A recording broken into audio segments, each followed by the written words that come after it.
सारी दुनिया में भारत का मस्तक ऊंचा करने वाले हमारे यशस्वी प्रधानमंत्री जी और हमारे भारतीय जनता पार्टी के राष्ट्रीय अध्यक्ष माननीय अमित शाह जी, उत्तर प्रदेश के प्रभारी राष्ट्रीय उपाध्यक्ष श्रीमान ओम माथुर जी, बहन उमा भारती जी, आदरणीय कल्लाद जी मिश्र, योगी आदित्यनाथ जी, एवं यहां मौजूद मेरे सभी सम्मानित बहनों एवं भाइयों, यह लखनऊ जहां पर की उत्तर प्रदेश की यह महारैली हो रही है, इस लखनऊ का मैं प्रतिनिधित्व करता हूं और आज हमारे यशस्वी प्रधानमंत्री आदरणीय नरेंद्र मोदी जी यहां पर उपस्थित हैं। इसलिए एक बार मैं आप सबसे अनुरोध करना चाहूंगा, हाथ उठाकर तालियों की गड़गड़ाहट के बीच हमारे यशस्वी प्रधानमंत्री का हार्दिक अभिनंदन करें, उनका स्वागत करें। मेरे बहनों भाइयों, उत्तर प्रदेश में पिछले 25-30 वर्षों में बहुत सारी रैलियां, बहुत सारी जनसभाओं को मैंने देखा है, लेकिन आज यह दृश्य जो मैं अपनी आंखों के सामने देख रहा हूं, मैं कह सकता हूं कि अपने राजनैतिक जीवन में उत्तर प्रदेश के इतिहास में कभी भी ऐसा दृश्य हमको देखने को नहीं मिला है। कोई कह सकता है यह रैली है, कोई कह सकता है यह महारैली है, लेकिन मैं कहना चाहता हूं यह न रैली है न महारैली है, बल्कि जो मैं देख रहा हूं वह जन समुद्र है, मानव महासागर है। यह आज लखनऊ में दिखाई दे रहा है। मैं उत्तर प्रदेश भारतीय जनता पार्टी के अध्यक्ष केशव मौर्य को बधाई देना चाहता हूं कि जिस तरीके से पूरे उत्तर प्रदेश में भारतीय जनता पार्टी संगठन ने परिवर्तन यात्रा प्रारंभ की, 192 दिनों तक परिवर्तन यात्रा चलती रही है और जो हालात उत्तर प्रदेश में पैदा हुए हैं, मैं कह सकता हूं कि अब परिवर्तन रैली उत्तर प्रदेश में परिवर्तन की बुनियाद रखने में पूरी तरह से सफल हुई है। लोग यह जानना चाहेंगे कैसा परिवर्तन, उत्तर प्रदेश ऐसा परिवर्तन चाहता है कि जिसका कि उत्तर प्रदेश हकदार है। आप सभी जानते हैं पिछले 70 वर्षों में लंबे समय तक पहले या तो कांग्रेस की सरकार रही है अथवा समाजवादी पार्टी और बहुजन समाज पार्टी की सरकारें रही हैं। थोड़े समय के लिए भारतीय जनता पार्टी की सरकारें रही हैं, लेकिन उत्तर प्रदेश का जैसा विकास होना चाहिए था, हिंदुस्तान का सबसे बड़ा राज्य यह उत्तर प्रदेश है। यहां पर न जन संसाधन की कमी है, न प्राकृतिक संसाधनों की कमी है, फिर भी हमारे उस उत्तर प्रदेश का वैसा विकास नहीं हो पाया है। और आप सभी इस सच्चाई को भी जानते हैं कि जब से बहुजन समाज पार्टी की सरकारों के आने का सिलसिला प्रारंभ हुआ, आज यहां पर समाजवादी पार्टी की सरकार है। उत्तर प्रदेश में बहनों भाइयों भ्रष्टाचार तेजी के साथ बढ़ा है। इतना ही नहीं, आज के हालात को जब देखें तो मैं कह सकता हूं कि भ्रष्टाचार के साथ कानून और व्यवस्था के हालात भी बद से बदतर हो गए हैं। लेकिन मैं आपको याद दिलाना चाहता हूं, यहां पर भारतीय जनता पार्टी की सरकार भी रही है। उस समय का भी सुशासन आपने देखा है, उस समय का भी आपने विकास देखा है, लेकिन समाजवादी पार्टी और बहुजन समाज पार्टी की सरकारों ने लगता है सुशासन और विकास को वनवास दे दिया हो। आज मैं आपको यकीन दिलाना चाहता हूं कि बहनों भाइयों, जिस सुशासन और विकास को समाजवादी पार्टी और बहुजन समाज पार्टी ने उत्तर प्रदेश से वनवास दे दिया है, उस सुशासन और विकास की घर वापसी भारतीय जनता पार्टी इस उत्तर प्रदेश में करेगी। यह मैं आपको भरोसा दिलाना चाहता हूं, विश्वास दिलाना चाहता हूं। प्रधानमंत्री जी, न तो यहां के किसानों के साथ समाजवादी पार्टी की सरकार ने इंसाफ किया, न तो इसके पहले की बहुजन समाज पार्टी की सरकार ने इंसाफ किया, न तो यहां के जवानों के साथ किया, न तो यहां के व्यापारियों के साथ किया। किसी भी पेशे के साथ जो है इंसाफ नहीं किया है। यहां पर भारतीय जनता पार्टी की जब सरकार थी, किसान को अपना धान और गेहूं कम से कम समर्थन मूल्य पर ही वह बेचता था। लेकिन आज ऐसे हालात पैदा हो गए हैं कि यहां पर किसानों के धान और गेहूं की खरीद भी हमारे उत्तर प्रदेश की सरकार नहीं कर पा रही है। हमारे किसानों को अपना धान और गेहूं औने पौने दामों पर लोगों को बेचना पड़ रहा है। किसानों में हाहाकार मचा हुआ है। ऐसे हालात यहां पर पैदा हो गए हैं। इतना ही नहीं, खाद के लिए मैं आपको धन्यवाद देना चाहता हूं। यही उत्तर प्रदेश है जहां पर यूरिया खाद खरीदने के लिए हमारे किसानों को लाइनों में खड़ा होना पड़ता था, भीड़ लगती थी, उनके ऊपर लाठियां चार्ज होती थी।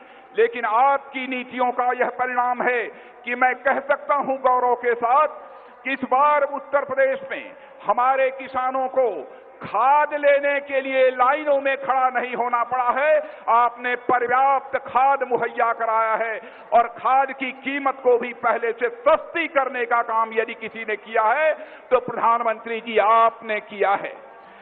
इतना ही नहीं, कई ऐसे अहम सवाल उत्तर प्रदेश के सामने। बेरोजगार नौजवान पढ़ाई लिखाई करने के बाद आज अपने मजबूत हाथों के रोजगार की तलाश के लिए दर दर की ठोकर खा रहा है, लेकिन उसके हाथों को रोजगार का अवसर नहीं मुहैया हो पा रहा है। गन्ना किसानों का जहां तक सवाल है, गन्ना किसानों का 9,000 करोड़ रुपया का बकाया था, लेकिन उत्तर प्रदेश सरकार चुप्पी साधे हुए बैठी थी। मैं आपके प्रति उत्तर प्रदेश की जनता की ओर से आभार व्यक्त करना चाहता हूं। आपने उसकी चिंता की और 6,000 करोड़ रुपया आपने मुहैया कराया, तब जाकर गन्ना किसानों का काफी हद तक भुगतान हो पाया है। लेकिन मैं यह भी बताना चाहता हूं, आज भी गन्ना किसानों का 2,500 करोड़ रुपया बकाया है, लेकिन यहां की उत्तर प्रदेश सरकार, प्रधानमंत्री जी चुप्पी साधे हुए बैठी है, उसे इसकी कोई चिंता नहीं है। आभार आपके प्रति इसलिए भी व्यक्त करना चाहता हूं कि उत्तर प्रदेश की किसानों की चिंता करते हुए आपने प्रधानमंत्री फसल बीमा योजना जो तैयार की, इस उत्तर प्रदेश में प्रदेश सरकार को जिस प्रभावी तरीके से लागू करना चाहिए था, प्रदेश सरकार ने आज तक उसे प्रभावी तरीके से लागू नहीं किया है। आपने किसानों की चिंता की है, आपने गरीबों की चिंता की है, गरीब माताओं और बहनों की आपने चिंता करते हुए प्रधानमंत्री उज्ज्वला योजना के अंतर्गत गैस सिलेंडर गरीबों के परिवारों में पहुंचाने का फैसला यदि किसी ने किया है तो प्रधानमंत्री जी आपने किया है। नोटबंदी का फैसला आपने जो किया वह एक ऐतिहासिक फैसला है, साहसिक फैसला है, राष्ट्रहित में लिया गया यह फैसला है। इस पर भी यह लोग सवालिया निशान खड़ा करते हैं। आप भ्रष्टाचार पर अंकुश लगाना चाहते हैं, आप काले धन के खिलाफ आपने मुहिम छेड़ रखी है जब से आपने यह जिम्मेदारी संभाली है। और मैं जनता को भी याद दिलाना चाहता हूं, मेरे बहनों भाइयों, पहली जो हमारी कैबिनेट की बैठक हुई थी, उस कैबिनेट की बैठक में ही प्रधानमंत्री जी ने काले धन के खिलाफ अपने अभियान का श्री गणेश उसी समय से कर दिया था। आज कांग्रेस के, समाजवादी पार्टी, बहुजन समाज पार्टी के लोग यह कहते हैं कि यह एनडीए की सरकार ने देश की जनता को लाइन में खड़ा कर दिया है। अरे मैं याद दिलाना चाहता हूं, चाहे कांग्रेस की हुकूमत, चाहे सपा अथवा बसपा की हुकूमत, इन लोगों ने राशन की दुकानों पर आपकी लाइन लगाई है, मिट्टी के तेल के लिए आपकी लाइन लगाई है, इतना ही नहीं चीनी के लिए आपकी लाइन लगाई है। यह तो बराबर आपको लाइन में इन्होंने खड़ा रखा है। टेलीफोन के लिए लाइन में लोग खड़े होते थे, गैस सिलेंडर के लिए लोग लाइन में खड़े होते थे। लेकिन हमारी सरकार का यह फैसला है कि हम ऐसी कतारों को, ऐसी लाइनों को समाप्त कर देना चाहते हैं और हिंदुस्तान के हर अमीर और हर गरीब के लिए एक ही व्यवस्था देना चाहते हैं। यह सिलसिला हमारी सरकार ने प्रारंभ किया है। मैं नौजवानों के बारे में कहना चाहता हूं और कहने के पहले जवानों आपसे पूछना चाहता हूं, पुलिस की भर्ती हुई थी, पुलिस के भर्ती में क्या आपको न्याय मिला है कि नहीं, मैं जवानों से पूछना चाहता हूं। पुलिस की भर्ती में न्याय मिला है कि नहीं मिला है? सबसे ज्यादा यदि गड़बड़ी हुई है तो आप जानते हैं अच्छी तरह, मैं उसकी बहुत डिटेल में जाकर चर्चा नहीं करना चाहता हूं। 2-3 जिलों तक ही सारे लोगों का चयन पुलिस में हुआ है, लेकिन इंटरव्यू के नाम पर यह धांधली होती रही है। प्रधानमंत्री जी ने फैसला किया है, उत्तर प्रदेश में सरकार बनेगी। बहनों भाइयों, क्लास 4 के लिए अब जो भी नियुक्तियां होंगी, पुलिस कांस्टेबल के लिए जो भी नियुक्तियां होंगी, अब कोई इंटरव्यू नहीं होगा, कोई मां का लाल भ्रष्टाचार करने का साहस नहीं जुटा पाएगा।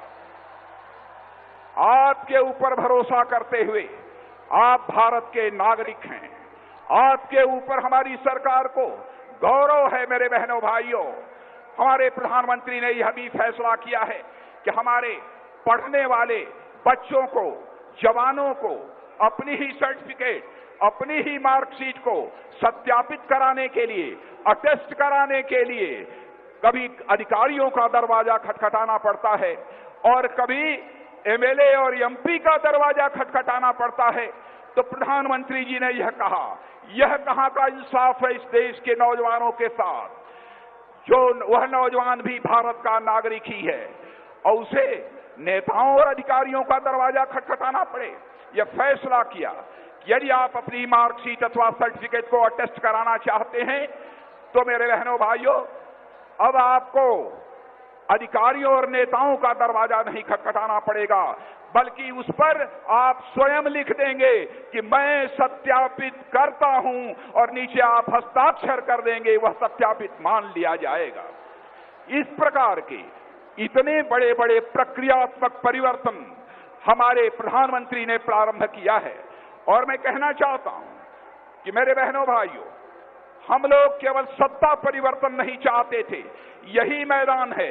प्रधानमंत्री जी भी चुनाव के दौरान आए थे, मैं भी यहीं पर आया था। प्रधानमंत्री जी ने कहा था, हम केवल सत्ता का परिवर्तन नहीं चाहते हैं, बल्कि हम व्यवस्था का परिवर्तन चाहते हैं। व्यवस्था परिवर्तन का सिलसिला भी इस हिंदुस्तान में मेरे बहनों भाइयों प्रारंभ हुआ है। आज उत्तर प्रदेश में जैसे हालात हैं, सपा, बसपा, कांग्रेस सभी डरे हुए हैं, गठबंधन की जुगाड़ में लगे हुए हैं। सपा में तो दंगल चल रहा है, लेकिन उत्तर प्रदेश की जनता को किसी भी राजनीतिक पार्टी का दंगल नहीं चाहिए। उत्तर प्रदेश में चाहिए तो केवल और केवल मंगल चाहिए, इसके अतिरिक्त उत्तर प्रदेश की जनता को कुछ नहीं चाहिए।